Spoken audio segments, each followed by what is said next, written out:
ಸಿಂಧೂರಕ್ಕೆ ತೆಗೆದುಕೊಂಡಿದ್ದು ಜಸ್ಟ್ 23 ನಿಮಿಷ. ಕೇವಲ 23 ನಿಮಿಷಗಳಲ್ಲೇ 9 ಉಗ್ರ ನೆಲೆಗಳು ನಾಮಾಶಯವಾಗ್ಬಿಟ್ವು.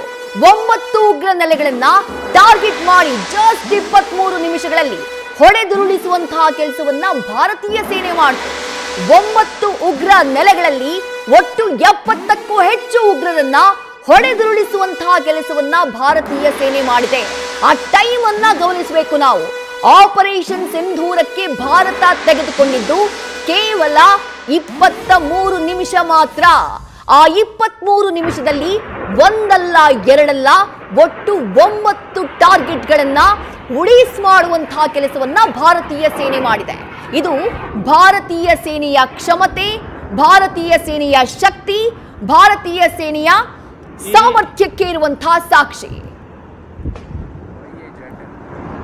ನಿವೃತ್ತ ಏರ್ ಮಾರ್ಷಲ್ ಆಗಿರುವಂತಹ ಮುರಳಿ ಅವರು ನಮ್ಮ ಜೊತೆ ದೂರವಾಣಿ ಸಂಪರ್ಕದಲ್ಲಿದ್ದಾರೆ. ಸರ್ ನಮಸ್ಕಾರ. ನಮಸ್ಕಾರ ಸರ್, ನಿಮ್ಮ ಮೊದಲ ರಿಯಾಕ್ಷನ್ ತಿಳ್ಕೊಳ್ಳೋಕೆ ಬಯಸ್ತೀನಿ ಸರ್, ಭಾರತದ ಈ ಪ್ರತೀಕಾರಕ್ಕೆ ಸಂಬಂಧಪಟ್ಟ ಹಾಗೆ. ನೋಡಿ, ಇದನ್ನ ನಾವು ಬಹಳ ದಿವಸದಿಂದ ಎಕ್ಸ್ಪೆಕ್ಟ್ ಮಾಡ್ತಾ ಇದ್ವಿ. ನಮ್ಗೆ ಗೊತ್ತಿತ್ತು, ನಮ್ಗೆ ಇದು coordinated attack army, navy, air force ಅಂತ. ಇವತ್ತು ಅವರು ಶುರು ಮಾಡಿರೋದು ಅದ್ಭುತವಾದ ಕಾರ್ಯ. ಇದು ಜೈಷ್ ಎ ಅಹಮದ್ ಕ್ಯಾಂಪ್ಸ್ನೆಲ್ಲ ಹೊಡೆದಿದ್ದಾರೆ ಡೀಪ್ ಆಗಿ. ಆಮೇಲೆ ಇದು ಬರೇ ಒಂದೇ ಒಂದು ಸರ್ವಿಸ್ ಇಂದ ಆಗಿರುವಂತಹ ಆಕ್ಷನ್ ಅಲ್ಲ, ಇದು ಜಾಯಿಂಟ್ ಆಪರೇಷನ್. ಅದರಿಂದ ನಮ್ಗೆ ಬಹಳ ಸಂತೋಷ ಆಗಿದೆ. ಸೊ ಇದು ಖಂಡಿತ ಮುಂದೆ ನಡೆಯುತ್ತೆ. ಇದು ಏನು ಡ್ಯಾಮೇಜ್ ಆಗಿದೆ, ಯಾವ ವೆಪನ್ಸ್ ಯೂಸ್ ಮಾಡಿದ್ದಾರೆ, ಯಾವ ಟೆಕ್ನಿಕ್ ಯೂಸ್ ಮಾಡಿದ್ದಾರೆ ಅಂತ ಈಗ ಸದ್ಯದಲ್ಲಿ ಹೇಳೋದು ಕಷ್ಟ. ಯಾಕೆಂದ್ರೆ ಬರೀ ನಮಗೆ 8 ಟಾರ್ಗೆಟ್ಸ್ ಹೊಡೆದಿರೋದಷ್ಟೇ ನಮಗೆ ಇನ್ಫಾರ್ಮೇಶನ್ ಸಿಕ್ಕಿದೆ. ಬಟ್ ಇವತ್ತು ದಿವಸ ಮುಂದೆ ಹೋಗ್ತಾ ಹೋಗ್ತಾ ನಮಗೆ ಯಾವ ಥರ ವೆಪನ್ಸ್ ಆಯಿತು, ಏನು ಡ್ಯಾಮೇಜ್ ಆಯಿತು, ಎಷ್ಟು ಲಾಸ್ ಆಗಿದೆ ಅವ್ರಿಗೆ ಏನು ಇನ್ಫಾರ್ಮೇಶನ್ ಸಿಗುತ್ತೆ. ಆಗ ನಾವು ಅದನ್ನ ಹೇಳ್ಬೋದು. ಆದರೆ ಇದು ಶುರು ಆಗಿರೋದು ಬಹಳ ಒಳ್ಳೆಯದು. ಇದು ಆಗ್ಲೇಬೇಕಾಗಿತ್ತು. ಇದು ಎಲ್ಲ ಇಡೀ ದೇಶದ ಜನತೆ ಎಲ್ಲ ಕಾಯ್ತಾ ಇದ್ರು ಯಾವಾಗ ಶುರು ಆಗುತ್ತೆ ಅಂತ. ಇದು ಬಹಳ ಸಂತೋಷ ಶುರು ಆಗಿರೋದು. ನಮಗಂತೂ ಬಹಳ ಹೆಮ್ಮೆಯ ವಿಷಯ. ಆಗ್ಲೇಬೇಕಾಗಿತ್ತು. ಭಾರತದ ಜನರ ನಿರೀಕ್ಷೆ ಕೂಡ ಅದೇ ಆಗಿತ್ತು. ಎಲ್ಲರೂ ಕೂಡ ನಿರೀಕ್ಷೆ ಅದನ್ನೇ ಮಾಡಿದ್ರು. ಬಟ್ ಈ ದಾಳಿಯ ರೀತಿಯನ್ನ ನಮ್ಗೆ ವಿವರಿಸಬಹುದಾ ಅಂತ ಹೇಳಿ ಸರ್. ಯಾಕಂದ್ರೆ ಪಾಕಿಸ್ತಾನಕ್ಕೆ ನುಗ್ಗಿ ಹೊಡೆದಿಲ್ಲ, ಭಾರತದಲ್ಲಿದ್ದುಕೊಂಡೇ ಪಾಕಿಸ್ತಾನದ 9 ಪ್ರದೇಶಗಳ ಮೇಲೆ ಮಿಸೈಲ್ ದಾಳಿಯನ್ನ ಮಾಡಲಾಗಿದೆ. ಇದು ಯಾವ ರೀತಿ ವರ್ಕ್ ಆಗಿದೆ ಅಂತ ಹೇಳಿ ಎಕ್ಸ್ಪ್ಲೇನ್ ಮಾಡಬಹುದಾ ಸರ್?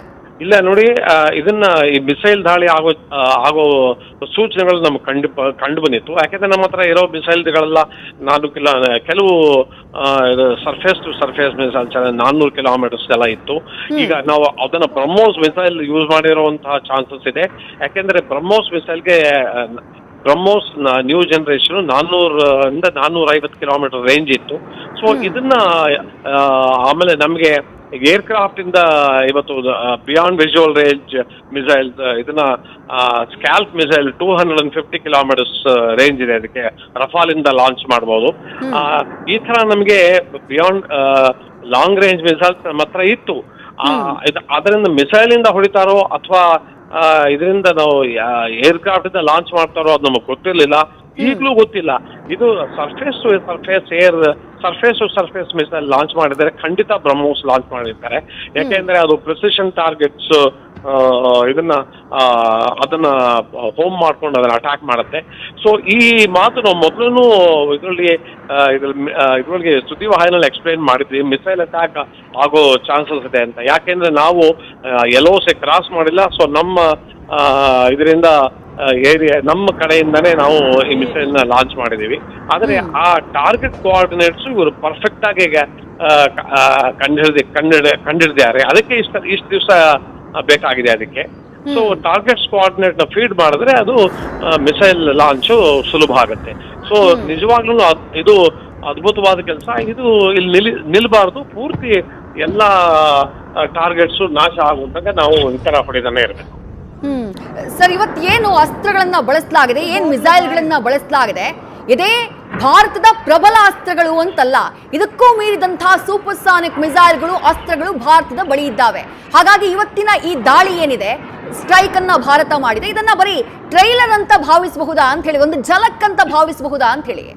ಇಲ್ಲ ಇಲ್ಲ ಇಲ್ಲ ನೋಡಿ, ಸರ್ಫೇಸ್ ಟು ಸರ್ಫೇಸ್ ಮಿಸೈಲ್ಸ್ ಅದನ್ನೇ ಇಷ್ಟೊತ್ತು ಎಕ್ಸ್ಪ್ಲೇನ್ ಮಾಡ್ತಾ ಇದ್ದೆ. ಸರ್ಫೇಸ್ ಟು ಸರ್ಫೇಸ್ ಇದನ್ನ ಕ್ರೂಸ್ ಮಿಸೈಲ್ ನಮ್ದು ಬ್ರಹ್ಮೋಸ್ ಮಿಸೈಲ್ ಹೊಡೆಯೋ ಸಾಧ್ಯತೆ ಇದೆ ಅಂತ ನಮಗೆ ಇದನ್ನ ಮೊದಲೇ ದಿವಸದಿಂದ ಗೊತ್ತಿತ್ತು. ಯಾಕೆಂದ್ರೆ LOC ಕ್ರಾಸ್ ಮಾಡದೆ ಲಾಂಚ್ ಮಾಡುವಂತ ಮಿಸೈಲ್ ಇದು ಒಂದೇ. ಇನ್ನು LOC ಲಾಂಚ್ ಮಾಡುವಂತ ಏರ್ ಲಾಂಚ್ ಮಿಸೈಲು ಇದು ಸ್ಕ್ಯಾಲ್ಪ್ ಮಿಸೈಲ್. ಈ ಬ್ರಹ್ಮೋಸ್ ಮಿಸೈಲ್ ಇದಲ್ಲ, ಅದು ನಾವು ರೀಸೆಂಟ್ ಆಗಿ ನಾವು ಟ್ರಯಾಡ್ ಅನ್ನೋದನ್ನ ನಾವು ಅಚೀವ್ ಮಾಡಿದ್ವಿ. ಅಂದ್ರೆ ಆರ್ಮಿ ಇದನ್ನ ಲ್ಯಾಂಡು, ಏರು, ಆಮೇಲೆ ಸಿ ಮೂರು ಕಡೆಯಿಂದ ನಾವು ಲಾಂಚ್ ಮಾಡುವಂತಹ ಕ್ಷಮತೆ ನಮ್ಮ ದೇಶದಲ್ಲಿದೆ. ಸೊ ಆದ್ದರಿಂದ ಇವ್ರು ಕೋಆರ್ಡಿನೇಟೆಡ್ ಅಟ್ಯಾಕ್ ಮಾಡಿರೋದ್ರಿಂದ ಯಾರು ಗೊತ್ತು, ಮೂರು ಆರ್ಮಿ, ಏರ್ಫೋರ್ಸ್, ನೇವಿನವರು ಲಾಂಚ್ ಮಾಡಿರ್ಬೋದು, ಅಥವಾ ಬರೇ ಆರ್ಮಿನಷ್ಟೇ ಸರ್ಫೇಸ್ ಮಾಡಿರ್ಬೋದು. ನಮ್ಮ ಸುಖಾಯ್ 30 ಬ್ರಹ್ಮೋಸ್ NG ಮಿಸೈಲ್ನ ಕ್ಯಾರಿ ಮಾಡುತ್ತೆ, ಆಮೇಲೆ ನಮ್ಮ ರಫಾಲು ಸ್ಕ್ಯಾಲ್ಪ್ ಮಿಸೈಲ್ನ ಕ್ಯಾರಿ ಮಾಡುತ್ತೆ. ಆದರೆ ಈಗ ಯಾವುದು ಮೀಡಿಯಂ ಆಫ್ ಇದನ್ನ ಲಾಂಚ್ ಮಾಡಿದ್ದಾರೆ ಅಂತ ನಮ್ಗೆ ಇಲ್ಲಿ ತನಕ ಗೊತ್ತಾಗಿಲ್ಲ. ಬರೀ ಟಾರ್ಗೆಟ್ ಡಿಸ್ಟ್ರಾಯ್ ಆಗಿರೋದು ಗೊತ್ತಾಗಿದೆ. ಆದ್ರೆ ಇವತ್ತು ದಿವಸ ಹೋದಂಗೆ ನಮ್ಗೆ ಗೊತ್ತಾಗತ್ತೆ ನಮ್ಗೆ ಯಾವ ಮೀಡಿಯಂ ಇಂದ ಲಾಂಚ್ ಮಾಡಿದ್ದಾರೆ ಅಂತ. ಇದನ್ನ ಆರ್ಮಿ ಲಾಂಚ್ ಮಾಡಿದೆಯೋ ಅಥವಾ ಏರ್ಫೋರ್ಸ್ ಲಾಂಚ್ ಮಾಡಿದೆಯೋ ಅಥವಾ ಸಿ ಇಂದ ಲಾಂಚ್ ಮಾಡಿದಾರೆ ಗೊತ್ತಾಗತ್ತೆ ನಮ್ಗೆ. ಆಗ ಪಿಕ್ಚರ್ ಕ್ಲಿಯರ್ ಆಗಿರುತ್ತೆ. ಈಗ ಈ ಮೊಮೆಂಟ್ ಅಲ್ಲಿ 8 ಟಾರ್ಗೆಟ್ ಡಿಸ್ಟ್ರಾಯ್ ಆಗಿದೆ ಅನ್ನೋ ಇದು ನಮಗೆ ಮಾಹಿತಿ ಬಹಳ ನಿಮ್ಮ ಮೂಲಕ ಸಿಕ್ಕಿದೆ. Right sir. ಇದರ ಜೊತೆಗೆ ಭಾರತದ ದಾಳಿಯ ಸ್ಟ್ರಾಟಜಿ ಇದೆಯಲ್ಲ, ಅದನ್ನ ವಿವರಿಸಬಹುದಾ ಅಂತ ಹೇಳಿ. ಯಾಕಂದ್ರೆ ಯುದ್ಧಕ್ಕೆ ಸಿದ್ಧತೆಯನ್ನ ಭಾರತ ಮಾಡ್ಕೊಳ್ತಾ ಇತ್ತು. ಇವತ್ತು ಮಾಕ್ ಡ್ರಿಲ್ ನಡೆಯೋದಿತ್ತು. ಮಾಕ್ ಡ್ರಿಲ್ ನಡೆದಂಥ ನಂತರದಲ್ಲಿ ಬಹುಶಃ ಭಾರತ ಯುದ್ಧ ಮಾಡುತ್ತೇನೋ ಅನ್ನುವಂಥ ನಿರೀಕ್ಷೆ ಪಾಕಿಸ್ತಾನಕ್ಕಿತ್ತೋ ಏನೋ. ಯಾಕಂದ್ರೆ ಯುದ್ಧದ ತಯಾರಿಯನ್ನೆಲ್ಲ ಮಾಡ್ಕೊಳ್ಳೋದಕ್ಕೆ ಭಾರತ ಮುಂದಾಗಿತ್ತು. ಆ ತಯಾರಿಯ ನಡುವೆನೇ ನಡೆದಿರುವಂಥ ದಾಳಿ ಇದು. ಹಾಗಾಗಿ ಈ ಸ್ಟ್ರಾಟಜಿ ಇದನ್ನ ಎಕ್ಸ್ಪ್ಲೇನ್ ಮಾಡಬಹುದಾ ಅಂತ ಹೇಳಿ ಸರ್. ನೋಡಿ, ಮಾಕ್ ಡ್ರಿಲ್ಲು ಇದನ್ನ ಸಿವಿಲ್ ಡಿಫೆನ್ಸು ಆಮೇಲೆ ನಮ್ಮ ಸ್ಟ್ರೈಕ್ಗೂ ಯಾವ ಥರ ನಂಟಿಲ್ಲ. ಅದನ್ನ ಅವ್ರೇನಾದ್ರು ಪಾಕಿಸ್ತಾನದ ರಿಟ್ಯಾಲಿಯೇಟ್ ಮಾಡಿದ್ರೆ ಮಾಡೇ ಮಾಡ್ತಾರೆ. ಈಗ ಅವರು ಆಗಿರೋ ಇದಕ್ಕೆ ಅವರು ರಿಟ್ಯಾಲಿಯೇಟ್ ಮಾಡ್ತಾರೆ. ಅವ್ರು ಯಾವ ಥರ ರಿಟ್ಯಾಲಿಯೇಟ್ ಮಾಡ್ತಾರೆ ಅನ್ನೋದನ್ನ ಈಗ ನಾವು ಗಮನಿಸಬೇಕಾಗಿದೆ. ಅವ್ರ ಹತ್ರ 400 ಕಿಲೋಮೀಟರ್ 2 ಮಿಸೈಲ್ನ ಅವರು ರೀಸೆಂಟ್ ಆಗಿ ಟೆಸ್ಟ್ ಮಾಡಿದ್ದಾರೆ. ಅವ್ರ ಹತ್ರನೂ ಲಾಂಗ್ ರೇಂಜ್ ಮಿಸೈಲ್ಸ್ ಇದೆ, 400 ಕಿಲೋಮೀಟರ್ಸ್ ಮಿಸೈಲ್ ಇದೆ. ಆಮೇಲೆ 150 ಕಿಲೋಮೀಟರ್ಸ್ ಶಾರ್ಟ್ ರೇಂಜ್ ಮಿಸೈಲ್ನು ಅವರು ಟೆಸ್ಟ್ ಮಾಡಿದ್ದಾರೆ.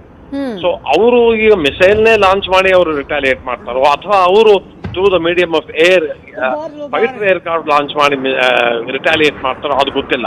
ಒಂದು ಸಮಯ ಈ ಥರ ರಿಟ್ಯಾಲಿಯೇಟ್ ಅವ್ರು ಮಾಡಿದ್ರೆ ಅದು ಡೆಲ್ಲಿ ಮತ್ತು ಸುತ್ತಮುತ್ತ ಏರಿಯಾ ಏನೇನಿದೆ ಅದಕ್ಕೆ ಸ್ವಲ್ಪ ಇದು ಕಷ್ಟ, ತೊಂದರೆ ಆಗುವಂತಹ ಚಾನ್ಸಸ್ ಇದೆ ಅಂತ ಇದನ್ನ ಸಿವಿಲ್ ಡಿಫೆನ್ಸ್ ಪ್ರೊಸೀಜರ್ನ ಗವರ್ಮೆಂಟ್ ಆರ್ಡರ್ ಕೊಡ್ತು, ಎಲ್ಲಾರು ಮಾಡಬೇಕು ಅಂತ. ಸರ್, ಈಗ ನೀವು ಹೇಳಿದ ಹಾಗೆ ಅವರೇನಾದ್ರೂ ರಿಟಾಲಿಯೇಟ್ ಮಾಡುವುದಕ್ಕೆ ಮಿಸೈಲ್ ದಾಳಿಯನ್ನೇ ಮಾಡೋಕ್ ಮುಂದಾದ್ರೂ ಕೂಡ ಅದನ್ನ ತಡೆಯುವಂತ ಏರ್ ಡಿಫೆನ್ಸ್ ಸಿಸ್ಟಮ್ ನಮ್ಮ ಬಳಿ ಇದೆಯಲ್ಲ ಸರ್, ಅದನ್ನ ವಿವರಿಸಬಹುದಾ ಅಂತ ಹೇಳಿ. ಹೌದು, ಖಂಡಿತ ಏರ್ ಡಿಫೆನ್ಸ್ ಸಿಸ್ಟಮ್ ನಮ್ಮ ಹತ್ರ ಇದೆ. ಇದನ್ನ ಟ್ರಯಂಫ್ 400 S-400 ಸಿಸ್ಟಮ್ ಇದೆ. 5 ಬ್ಯಾಟರೀಸ್ ಇದೆ. ಅದನ್ನೆಲ್ಲ ಡೆಲ್ಲಿ ಸುತ್ತಮುತ್ತ ಡಿಪ್ಲಾಯ್ ಮಾಡಿದ್ದಾರೆ. ಈಗ ಅದನ್ನೆಲ್ಲ ವ್ಯಾಂಟೇಜ್ ಪಾಯಿಂಟ್ಸ್ ಅಲ್ಲಿ ಅದನ್ನ ಮೂವ್ ಮಾಡಿರುವಂತ ಸಾಧ್ಯತೆಗಳಿದೆ. ಹೌದು, ಆದ್ರೂ ಈಗ ಎಲ್ಲಾ ಎಲ್ಲಾ ಏರಿಯಾನು ಕವರ್ ಮಾಡಕ್ಕಾಗಲ್ಲ ಈ S-400 ಇಂದ. ಕೆಲವು ನಮ್ದು ಆರ್ಡರ್ ಆಫ್ ಬ್ಯಾಟಲ್ ಅಲ್ಲಿ ನಾವು RBAT ಅಂತ ಏನ್ ಕರಿತೀವಿ ಅದರಲ್ಲಿ ಗ್ಯಾಪ್ಸ್ ಬಂದರೂ ಬರಬಹುದು. ಆ ಗ್ಯಾಪ್ಸ್ ನ ನುಸುಳ್ಗೊಂಡು ಒಂದು ಮಿಸೈಲ್ ಬಂದರೂ ಬರಬಹುದು. ನಾವು ಎಷ್ಟೇ ಏರ್ ಡಿಫೆನ್ಸ್ ನಾವು ಪ್ಲಾನ್ ಮಾಡಿದ್ರು ಈ ತರ ನುಸುಳ್ಕೊಂಡು ಬರುವಂತ ಚಾನ್ಸಸ್ ಇದೆ. ಅದಕ್ಕೋಸ್ಕರ ಏನಾದ್ರು ಬಂದು ಅದು ಸಿವಿಲಿಯನ್ ಏರಿಯಾ ಮೇಲೆ ಅವ್ರದ್ದು ಮಿಸೈಲು ಅಥವಾ ಅವ್ರದ್ದು ಇದನ್ನ ವೆಪನ್ಸ್ ಇದ್ದರೆ ಅಲ್ಲಿ ನಮ್ಮ ಜನತೆ ಅವರು ತಮ್ಮ ಸುರಕ್ಷೆಗೋಸ್ಕರ ಇದನ್ನ ಸಿವಿಲ್ ಡಿಫೆನ್ಸ್ ಪ್ರೊಸೀಜರ್ಸ್ ಅವ್ರಿಗೆ ಚೆನ್ನಾಗಿ ಗೊತ್ತಿರಬೇಕು. ಅವ್ರಿಗೆ ಪರಿಚಯ ಮಾಡಕ್ಕೋಸ್ಕರ ಇವತ್ತಿನ ಸಾಯಂಕಾಲ 4 ಗಂಟೆ ಇದು ಮಾಕ್ ಡ್ರಿಲ್. ಸರ್, ನಮಗೆ ಸಿಗ್ತಾ ಇರುವಂತಹ ಮಾಹಿತಿ ಪ್ರಕಾರ ಕೇವಲ ಉಗ್ರರ ನೆಲೆಗಳನ್ನ ಮಾತ್ರ ಧ್ವಂಸ ಮಾಡಲಾಗಿಲ್ಲ. ಪಾಕಿಸ್ತಾನದ ಅಡ್ವಾನ್ಸ್ಡ್ ಏರ್ಕ್ರಾಫ್ಟ್ ಏನಿದೆ JF-17, 2 JF-17 ಯುದ್ಧ ವಿಮಾನಗಳನ್ನ ಭಾರತದ ಮಿಸೈಲ್ಗಳು ಹೊಡೆದುರುಳಿಸಿದ್ದಾವೆ ಅನ್ನುವಂತ ಮಾಹಿತಿ ಇದೆ. ಅದಕ್ಕೆ ಸಂಬಂಧಪಟ್ಟಂತಹ ಪ್ರೂಫ್ ಆಗಿ ಒಂದಿಷ್ಟು ಫೋಟೋಸ್, ವಿಡಿಯೋಸ್ ಕೂಡ ಲಭ್ಯ ಆಗ್ತಾ ಇದೆ ಸರ್. ಹೌದು, ನೋಡಿ, JF-17 ಅದು ಇದನ್ನ ಚೈನಾದಿಂದ ಪಾಕಿಸ್ತಾನ ತಗೊಂಡಿರುವಂತ ಏರ್ಕ್ರಾಫ್ಟ್ ಅದನ್ನ JF-17 ಅವ್ರು ಹೊಡೆದಿರ್ಬೇಕಾದ್ರೆ ಅವರು JF-17 ಯಾವ ಏರ್ ಬೇಸ್ ನಲ್ಲಿ ಅವರು ಅದನ್ನ ಇಟ್ಟಿದ್ರು ಆ ಏರ್ ಬೇಸ್ ನ ಹೊಡೆದಿರೋ ಚಾನ್ಸಸ್ ಇದೆ. JF-17 ಲಾಸ್ ನಿಜವಾಗ್ಲೂ ಆಗಿದ್ರೆ ಈಗ ನಿಜವಾಗ್ಲೂ ಅದು ಅದರದ್ದು ಫುಲ್ ಡೀಟೇಲ್ಸ್ ನಮಗೆ ಸಿಕ್ಕರೆ, ಯಾಕೆಂದ್ರೆ ನೀವು ಹೇಳ್ತಾ ಇದ್ದೀರಾ ಕೆಲವು ಫೋಟೋಗ್ರಾಫ್ಸ್ ಸಿಕ್ಕಿದೆ ಅಂತ. ಈ ಫೋಟೋಗ್ರಾಫ್ಸ್ ಬರೇ ನಮ್ಮ ಇದರಿಂದ ಸ್ಯಾಟಲೈಟ್ ಫೋಟೋಗ್ರಾಫ್ಸೇ ಹೊರತು ಬೇರೆ ಯಾವ ಇದನ್ನ ತರ ಫೋಟೋಗ್ರಾಫ್ ತಗೊಳಕ್ಕಾಗಲ್ಲ. ಅದು ಖಂಡಿತ JF-17 ಒಂದ್ ಸಮಯ ನಾಶ ಆಗಿದ್ರೆ ಪಾಕಿಸ್ತಾನದ್ದು. ಸೊ ಇದು ಬಹಳ ದೊಡ್ಡ ಮಟ್ಟದಲ್ಲಿ ಇದು ಎಸ್ಕಲೇಟ್ ಆಗತ್ತೆ ಈ ವಾರ. ಸರ್, ಇವಾಗ ರಿಟಾಲಿಯೇಟ್ ಮಾಡುತ್ತೆ ಪಾಕಿಸ್ತಾನ, ಅದಕ್ಕೋಸ್ಕರ ತಯಾರಿ ಮಾಡ್ಕೊಳ್ತಾ ಇದೆಯೋ ಅಥವಾ ರಿಟಾಲಿಯೇಟ್ ಮಾಡೋಕ್ ಮುಂದಾಗ್ತಾ ಇದೆಯೋ? ಬಟ್ ಯಾವ ರೀತಿ ರಿಟಾಲಿಯೇಟ್ ಮಾಡೋದಕ್ಕೆ ಪಾಕಿಸ್ತಾನಕ್ಕೆ ಅವಕಾಶ ಇದೆ? ಹೇಗೆ ಮಾಡಬಹುದು? ಭಾರತದ ಸಿದ್ಧತೆ ಏನಿರ್ಬೇಕು ಅಂತ ಹೇಳಿ. ಅಲ್ಲ, ಅದು ನಮಗ್ ಗೊತ್ತಲ್ಲ ಅವರು ಯಾವ ತರ ರಿಟಾಲಿಯೇಟ್ ಮಾಡ್ತಾರೆ ಅನ್ನೋ ವಿಷಯ ನಮಗ್ ಗೊತ್ತು. ಅವ್ರೂ ಅಷ್ಟೇ ಗ್ರೌಂಡು, ಸಿ ಅಥವಾ ಏರ್ ಥ್ರೂ ದ ಮೀಡಿಯಂ ಅವ್ರನ್ನು ರಿಟಾಲಿಯೇಟ್ ಮಾಡ್ಬೋದು. ಅವ್ರಿಗೆ ಬಹಳ ಸುಲಭವಾಗಿ ರಿಟಾಲಿಯೇಟ್ ಮಾಡುವಂತಹ ಆಪ್ಷನ್ ಅವ್ರಿಗೆ ಏರ್ ಆಪ್ಷನ್. ಅಂದ್ರೆ ಅವ್ರು ಬಾಲಕೋಟ್ ಆದ ತಕ್ಷಣ ಅವ್ರು 22ನೇ ತಾರೀಕು ಫೆಬ್ರವರಿ ಅವ್ರಿಗೆ ಒಂದು ಸ್ಯಾಚುರೇಟೆಡ್ ಸ್ಟ್ರೈಕ್ ಮಾಡಿದ್ರು. ಈಗ್ಲೂ ಅದೇ ಸ್ಯಾಚುರೇಟೆಡ್ ಸ್ಟ್ರೈಕ್ ಮಾಡೋ ಚಾನ್ಸಸ್ ಇದೆ. ಅಥವಾ ಅವರ ಕ್ಷಿಪಣಿಗಳನ್ನ ಅವರ ಕಡೆಯಿಂದ ಹಾರಿಸೋ ಚಾನ್ಸಸ್ ಇದೆ ನಮ್ಮ ಟಾರ್ಗೆಟ್ಸ್ ಮೇಲೆ. ಅಂದ್ರೆ ನಮ್ಮ ಟಾರ್ಗೆಟ್ಸ್ ಅಂದ್ರೆ high value targets of India ಅವ್ರು ಮಾಡೋ ಚಾನ್ಸಸ್ ಇದೆ. ಅದಕ್ಕೆ ಆದ್ರೆ ಅದನ್ನ ಅವ್ರು ಮಾಡಿದ್ರೆ ಅದನ್ನ ಯಾವ ತರ ನಾವು ಅದನ್ನ ಇದನ್ನ ರಿಟಾಲಿಯೇಷನ್ ನಾವು ಬಗ್ಗು ಬಡಿಬೇಕು ಅನ್ನೋ ಇದು ಪೂರ್ತಿ ಇಷ್ಟೊತ್ತಿಗೆ ನಮ್ಮ ಸೇನೆ 3 ಆರ್ಮಿ ಏರ್ಫೋರ್ಸ್ ನೀವು ಎಲ್ಲ ವರ್ಕೌಟ್ ಮಾಡ್ಕೊಂಡು ರೆಡಿ ಆಗಿರ್ತಾರೆ. ನಮ್ಮ ಹತ್ರ ಏರ್ ಡಿಫೆನ್ಸ್ ಸಿಸ್ಟಮ್ ಇದೆ, ನಮ್ಮ ಹತ್ರ ಎಲ್ಲಾ ತರ ಸಾಧನಗಳಿದೆ. ಸೊ ಆದ್ದರಿಂದ ನನಗನ್ಸುತ್ತೆ ಅವೆಲ್ಲ ಮಾಡ್ಕೊಂಡೇ ಈ ಸ್ಟ್ರೈಕ್ ಮಾಡಿದೆ. Right, thank you Murali sir, ಇಷ್ಟೊತ್ತು ನ್ಯೂಸ್ ಫಸ್ಟ್ ಜೊತೆಗೆ ಮಾತನಾಡಿದ್ದಕ್ಕೆ. ನ್ಯೂಸ್ ಫಸ್ಟ್ ನಿರ್ಭೀತಿಯಿಂದ ನಿಮ್ಮ ಪರವಾಗಿ.